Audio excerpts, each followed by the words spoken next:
दोस्तों, अगर मैं आपसे एक सिंपल सा क्वेश्चन पूछूं कि इस दुनिया के किस हिस्से में, किस कोने में ज़्यादा से ज़्यादा आइडियाज़ मिलेंगे? कुछ यूनिक आइडियाज़। कुछ लोगों का कहना होगा कि यूएस के लोग ज़्यादा क्रिएटिव हैं, उन लोगों के पास ज़्यादा आइडियाज़ होंगे। कुछ लोगों का कहना हो सकता है कि जैपनीज़ ज़्यादा क्रिएटिव और इनोवेटिव लोग हैं, डिसिप्लिन्ड लोग हैं, तो उन लोगों के पास ज़्यादा आइडियाज़ होने चाहिए। कुछ लोग इंडिया का भी नाम ले सकते हैं, कुछ लोग यूएस, यूके जो भी है, मतलब अलग-अलग लोग अलग-अलग आंसर देंगे। लेकिन मैं आप लोगों की जानकारी के लिए बता दूं कि सबके आंसर गलत ही होंगे। ज़्यादा से ज़्यादा maximum ideas if you want to get it will be deep down under the soil in the graveyard. क्योंकि बहुत से लोगों के पास बहुत से यूनिक आइडियाज़ थे, लेकिन उन्होंने टाइम पर काम नहीं किया। उन्होंने सोचा कि मैं एक दिन इस पे काम करूँगा या वक़्त आने पर इस आइडिया पे काम करूँगा, एक बड़ी ऑर्गेनाइज़ेशन खड़ी करूँगा, एक बड़ी अच्छी चीज़ करूँगा। ऐसे ही करते-करते समय बीत गया और उनकी लाइफ़ पूरी हो गई और वो लोग उसी आइडिया के साथ ख़त्म हो गए और ग्रेवयार्ड तक अपने साथ उस आइडिया को भी दफ़ना दिया। दोस्तों, आइडिया जब किसी को क्लिक करे तो उसी समय उस आइडिया पे काम करना होता है। अदरवाइज वो आइडिया जो है कहीं और ट्रेवल करके दूसरे व्यक्ति के पास चला जाता है। Idea basically is a living thing, not non living thing. Idea एक सजीव वस्तु है। आइडिया एक निर्जीव वस्तु नहीं है। आइडिया तब तक ट्रेवल करते रहता है from one person to another person जब तक का वो मटेरियलाइज ना हो जाए। सपोज एक आइडिया आपको मिला, आपने सोचा कि मैं इस पे काम करूंगा, इसको कुछ करूंगा, इसमें बहुत बड़ा मुझे एक सफलता हासिल हो सकती है। लेकिन आपने उस आइडिया पे काम नहीं किया और उस कुछ भी नहीं किया, तो वो आइडिया किसी दूसरे व्यक्ति के पास ट्रेवल करके चला जाता है। और उस व्यक्ति ने भी अगर उसको अपने पास कुछ समय के लिए रखा और उस पे कुछ काम नहीं किया, तो idea again it will be going to another person. तो इस तरह से वो आइडिया एक आदमी से दूसरे आदमी के पास ट्रेवल करके जाते रहता है, जब तक का वो आइडिया रियलिटी में चेंज नहीं होता। जब तक का कोई ना कोई व्यक्ति उस आइडिया को मटेरियलाइज नहीं कर देता, तब तक का वो एक व्यक्ति से दूसरे व्यक्ति तक ट्रेवल करता रहता है। जब भी कोई आइडिया मिले उस पर तुरंत काम करना शुरू करें, otherwise it will be travelling from you to another person. दोस्तों, एक छोटी सी कहानी है। मैंने अभी-अभी एक बुक खत्म करी, उसका बुक का नाम है बिग मैजिक। बिग मैजिक में ऑथर ने ये बताया कि idea used to travel from one person to another person. एक दिन जो ऑथर है इस बिग मैजिक की, वो लेडी है, name actually I am forgetting right now. That lady was with her husband. उसका हस्बैंड जो है, उस लेडी का हस्बैंड ब्राज़ील में किसी प्रोजेक्ट पे काम कर रहा था। तो उसने अपनी वाइफ को ये इंसिडेंट बताया, बोले ब्राज़ील में अमेज़न जंगल है, उस पे एक ब्रिज बनाने का प्रोजेक्ट था और उस पे जब हम आधा ब्रिज बना चुके थे, तो वो उस समय मौसम वहाँ पे बहुत भयंकर खराब हो गया और हमें आधा ही प्रोजेक्ट छोड़ कर के बीच में आना पड़ा। लेकिन जब 6-8 महीने बाद जब हम गए उस जंगल में, अमेज़न जंगल में, तो हमें ना वहाँ पे ब्रिज मिला और ना ही कोई इक्विपमेंट्स मिला और ना वो जो वहाँ पर काम करने वाले और भी तो जो थे, ना उनका पता लगा।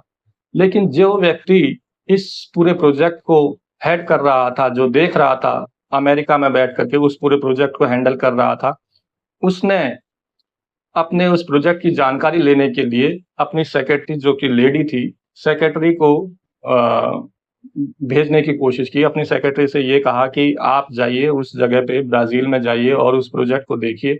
मैंने अच्छा खासा पैसा दे कर के अच्छा स्टाफ अपने बेटे के साथ भेजा था, लेकिन ना ही बेटे के साथ कोई कॉन्टैक्ट हो रहा है और ना ही कोई स्टाफ के साथ। उस प्रोजेक्ट का क्या हुआ?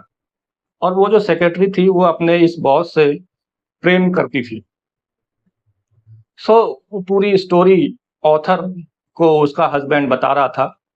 तो इस टाइप की स्टोरी, तो उसके ऑथर के दिमाग में ये आइडिया क्लिक किया कि मैं एक बुक लिखूंगी इस पे, novel, Amazon love story type, ऐसा कुछ। Exact name I am forgetting right now, मैं भूल रहा हूँ एग्जैक्ट नेम उस बुक का, वो क्या लिखना चाह रही थी। तो उसके दिमाग में ये आइडिया क्लिक किया कि मैं इस पे एक बुक लिखूंगी और वो बुक जो है बहुत चलेगी।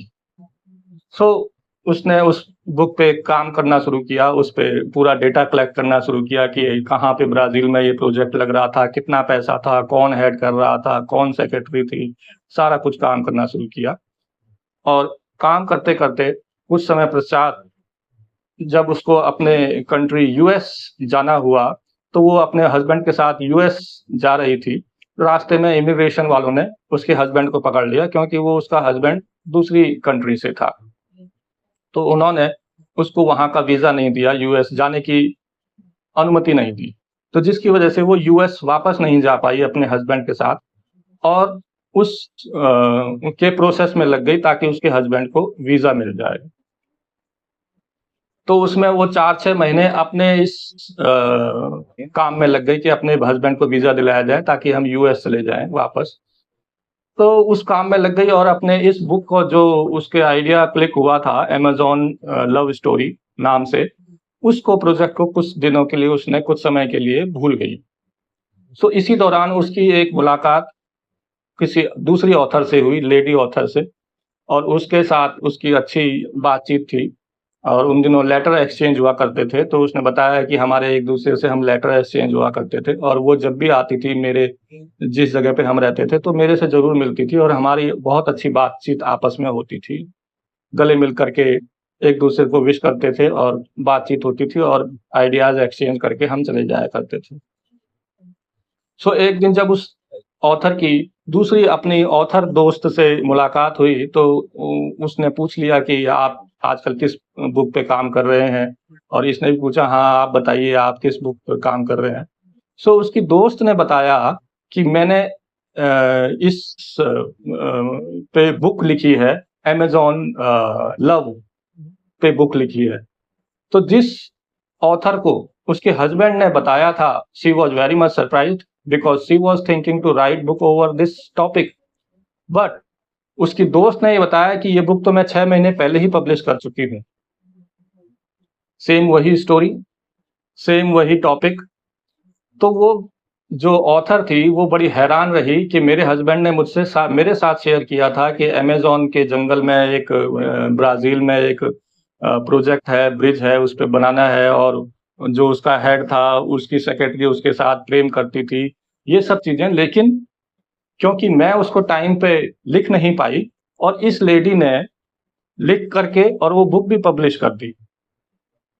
सो उस ऑथर ने यही बताने की कोशिश करी कि अगर आपको कोई आइडिया स्ट्राइक करता है और तुरंत अगर आप नहीं उस पे काम करते हैं, तो वो आइडिया जो है किसी और के पास ट्रैवल करके चले जाता है और वो उस पे काम करके कुछ अच्छा कर लेता है। सो दोस्तों इस बुक में बस यही बताने की कोशिश की गई है कि आइडिया जब भी आपको क्लिक करे, आप उस पे काम करें और उस आइडिया क्योंकि वो आइडिया यूनिक है और हो सकता है कि फर्स्ट टाइम ही आपके पास आया है, आपसे पहले वो किसी और के पास नहीं आया है और आपने उस पे काम कर लिया तो आप बहुत अच्छा कर सकते हैं। लेकिन अगर आपने उस आइडिया को होल्ड करके अपने पास रख लिया और उस पे काम नहीं कर रहे हैं, तो वो आइडिया ट्रैवल करके दूसरे के पास चले जाता है और वो उस आइडिया पे काम करके बहुत अच्छा अपनी लाइफ में कर लेता है। इस छोटी सी स्टोरी में यही बताया गया। तो book name is big magic. तो बिग मैजिक बुक अगर आप पढ़ना चाहें तो बहुत अच्छा और उसको बड़े यूनिक तरीके से समझाया गया है कि आइडिया यूज्ड टू ट्रैवल।